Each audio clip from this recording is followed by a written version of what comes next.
ரொம்ப முக்கியமான படம். எனக்கு மட்டும் இல்லை, எல்லாருக்குமே ரொம்ப முக்கியமான படம். அதுக்கு முன்னாடி நான் வந்து நன்றி சொல்கிறேன் தயாரிப்பாளர்களுக்கு வந்து நன்றி. ஏன்னா இந்த ராஜ்மோகன் அவருக்கு வந்து இந்த வாய்ப்பு கொடுத்து இந்த கதையை தேர்ந்தெடுத்து நீங்கள் தயாரித்ததுக்காக உங்களுக்கு முதல்ல நன்றி. அதோடு சேர்த்து உங்களை வரவேற்கவும் செய்கிறோம் நாங்கள். அப்புறம் இமான் ஐயா, உண்மைதான், ஆனால் அது பாட்டா இல்லை அது என்னன்னு நீங்கள் ஒரு நாள் கேட்டு சொல்லுங்க. ஒரு ஆடிஷன் நிமிஷம் நினைச்சுன்னா சொல்லுங்க, வந்து பாடி காட்டுறேன். உங்கள் இசையில் பாடணும்னு ஆசையாக தான் இருக்குது. இப்போ ஐயா அதுக்குன்னு உடனே இல்ல அது வேணாம், அது அங்க போய் இல்லை கண்டிப்பா நான் பாடுவேன். ஐயா ஸ்டுடியோல போய் பாடி காட்டுவேன். ஐயா நான் உங்களோட தீவிரமான ரசிகர், உங்களுக்கு தெரியும். நம்ம படம், நம்ம நிறைய படம் கொஞ்சம் கொஞ்சமா அப்படியே வந்துகிட்டே இருக்குது. இன்னைக்கு நான் ஒரு இன்னொரு மேடையில் சொல்றேன். ரொம்ப எனக்கு ரொம்ப பிடிச்ச இசையமைப்பாளர் ஐயா, நீங்க ரொம்ப நன்றி. நிறைய பேர் இருக்காங்க, எல்லாரை பற்றியும் டீட்டெயிலாக பேசணும் எனக்கு ஆசையாக இருக்குது. ஆனால் நான் வந்து ராஜ்மோகனை பற்றி பேச வேண்டிய இடத்துல இருக்கேன். ஏன்னா ராஜ்மோகன் வந்து எனக்கு லெனின் அண்ணன் கூட இருந்து தான் எனக்கு பழக்கம், அதுலேருந்து தான் எனக்கு தெரியும். அப்போ வந்து மேற்கு தொடர்ச்சி மலை ஷூட்டிங்கில் வந்து நான் வேடிக்கை பார்க்க போயிருந்தேன். வேடிக்கை பார்க்கணும், அதில் வேஷம் இல்லைன்ட்டார். அதனால சும்மா ஷூட்டிங் இல்லாதப்போ போய் அந்த உடுமஞ்சோலையில் போயிட்டு அந்த ஷூட்டிங் பார்க்கறதுக்காக நான் போயிருந்தேன். அது ஒரு நல்ல எக்ஸ்பீரியன்ஸாக இருக்கும்னு இருந்துச்சு, உண்மையிலேயே நல்ல எக்ஸ்பீரியன்ஸாக இருந்துச்சு. அங்கே வந்து அங்கே தான் இவரை நான் பார்க்குறேன், ராஜ்மோகனை. அது எனக்கு தெரிஞ்சு இப்போல்லாம் நிறைய மாறிட்டார். இப்போ எப்படி இருப்பாருன்னா, இந்த ஆள் படம் எடுத்தாங்கிட்ட போய் நடிச்சிடக்கூடாதான்ற மாதிரி இருக்கும். வேலை பார்க்குற வீரியம் அப்படி இருக்கும். பரபரப்பா எல்லாரையும் சாட்டை கொண்டு அடிச்சு விரட்டிக்கிட்டு இருப்பாப்புல. ஒரு மாதிரி பயங்கர ரகடா இருப்பாப்புல ஆளு. வேலை ஷூட்டிங் ஸ்பாட்ல வந்து நீ அவர் அவ்வளோ சாதாரணமா, நான் சாதாரணமா நின்னே பார்க்க முடியாது, அந்த மாதிரி ஒரு பயங்கரமா வேலை பார்த்துருப்பாரு. அப்போ நினைப்பேன், இவர் படம் எடுத்தா மட்டும் நம்ம போயிடக்கூடாது. ஆனா படம் எடுக்கும்போது அப்படியே மென்மையா மாறிட்டாரு. எனக்கு பயங்கரமா ஆச்சரியம் அந்த மாற்றத்தை நான் பார்த்தேன். ஏன்னா அது தெரியல, வேலை பார்க்கும்போது இருந்த கோவங்கள்லாம் இப்போ மாறி அது ஃபுல்லா கற்பனையா மாறிடுச்சுன்னு நினைக்கிறேன். இந்த கதை வந்து ரொம்ப ரொம்ப முக்கியமான கதை. எனக்கு இந்த கதையை வந்து முன்னாடியே நரேட் பண்ணிட்டார் இவர்.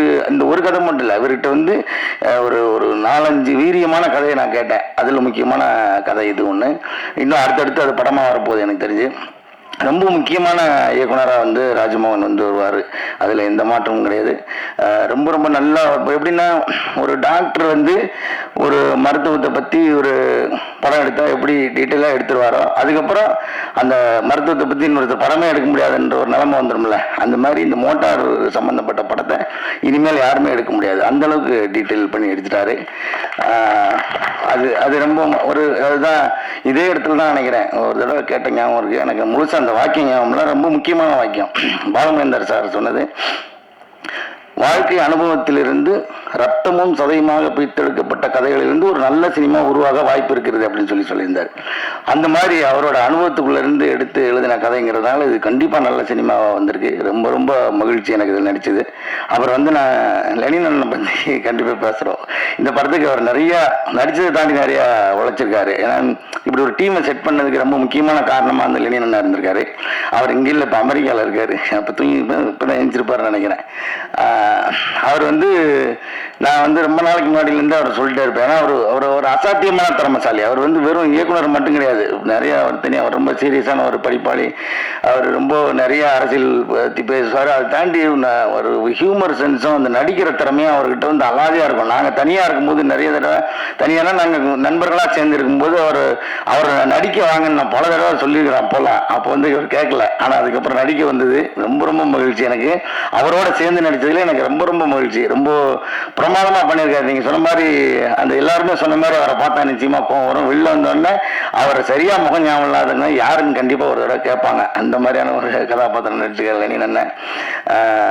மொத்தம் பாபு உள்ளிட்ட எல்லோரும் கூட நடித்த எல்லாருக்கும் என்னோட மனமார்ந்த நன்றி. எல்லா டெக்னீஷியனுக்கும் என்னோட மனமார்ந்த நன்றி தெரிவிச்சுக்கிறேன்.